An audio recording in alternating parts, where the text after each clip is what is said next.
अभियान में डटी रही, मैं समझती हूँ इसके लिए आपको क्रांतिकारी अभिवादन होना चाहिए।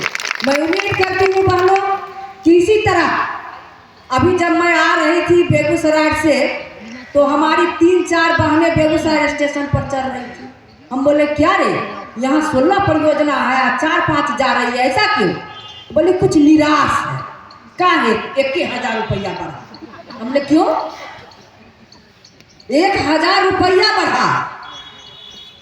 अगर तुम लोग सोई रहती, घर में बैठी रहती और सब लोग अपन तकिया पर तकिया सिरहोना लगा करके सोई रहते तो क्या 1,000 बढ़ता? नहीं ना बढ़ता। नहीं, 1,000 की बात नहीं है बहनों, इस बात से हम लोग को खुशी जाहिर होना चाहिए कि पहली बार इतिहास के पन्ने में ऐसा हुआ कि आंगनबाड़ी सेविका सहायिका अपने लड़ाई के बल पर अपनी सफलता को मुकाम पर पहुंचाई। आप तमाम जानती हैं कि आंदोलन में तुरंत में कोई भी मजदूरों को सफलता नहीं मिलता है, कोई भी बातें सरकार मजदूर को ये श्रेय नहीं देती है। और पहली बार ऐसा हुआ कि हमारी आंगनबाड़ी सेविका सहायिका जो 18,000 19,000 के लगभग चयन जिनको कर दिया गया, बिना शर्त सबको हम लोगों ने फिर सेंटर पर वापस करवा लिया। ये भी सबसे बड़ी सफलता हमारे लिए है। मैं इस बार अभी दिल्ली में हमारे लाला लाजपत राय जो हमारे आईटीसी के संरक्षक थे और हमारे संस्थापक थे, उनके मूर्ति के अनावरण में मैं गई थी।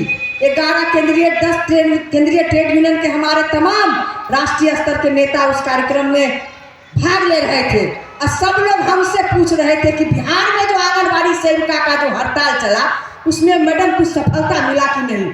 हम बोले बिहार की आंगनबाड़ी, महाराष्ट्र में भी हड़ताल वापस ले लिया गया है, वहाँ भी हड़ताल चल रहा था लगातार, वहाँ अभी तक आश्वासन पर ही हड़ताल वापस हुआ।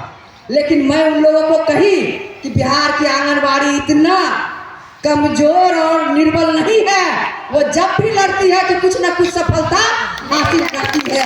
ये आप तमाम बहनों को श्रेय जाता है। और साथ साथ मंच पर बैठे हुए हमारे सूर्यकांत जी हैं, हमारे राजद के एमएलसी रामबली जी हैं और हमारे सीपीएम के हमारे दादा जो है सीटू के हमारे राज्य अध्यक्ष हैं, ललन दा जो हैं हमारे सीपीएम के राज्य सचिव हैं, पीआईएम के राज्य सचिव हैं। इन तमाम लोगों और विधायक और हमारी निवेदिता दी हैं, ये तमाम लोग जो हैं सभी लोगों के सहयोग से आज हम लोग इस सफलता पर पहुँचे हैं। हम समझते हैं कि 2 कार्यक्रम की घोषणा करके हम अपनी बात समाप्त करना चाहते हैं। बहनों, हमारे सामने में अभी 2 प्रोग्राम आहूत है, उसमें ट्रेड यूनियन को बहुत अहम भूमिका निभाना है।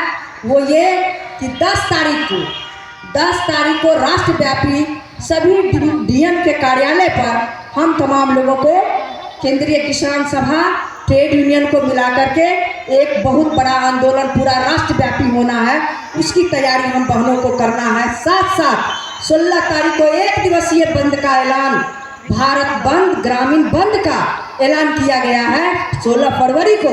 उसमें भी मैं आप तमाम बहनों से आग्रह करना चाहती हूँ, अपने सहयोगी भाइयों से आग्रह करना चाहती हूँ कि हमारे ये केंद्रीय ट्रेड यूनियन का आह्वान है कि जो हमारे कानून पर हमला हो रहा है, जो हमारा श्रमिक लड़ करके अपना कानून बनाया था उस पर हमला हो रहा है, किसानों पर हमला हो रहा है, हमारे सार्वजनिक सेक्टर पर हमला हो रहा है, इन तमाम चीज़ों को लेकर के ये हमारा राष्ट्रव्यापी आंदोलन है। उसमें हम बहनों से आग्रह करना चाहते हैं कि 16 तारीख को जिस तरह से प्रोग्राम बनाया जाएगा, आहूत किया जाएगा, आप लोग उस प्रोग्राम को ऊंचाई पर पहुंचाएंगे। इन्हीं चंद शब्दों के साथ में मैं अपनी बात समाप्त करती हूँ। आप तमाम बहनों को बहुत बहुत क्रांतिकारी अभिवादन करते हुए अपनी बात समाप्त करूँ।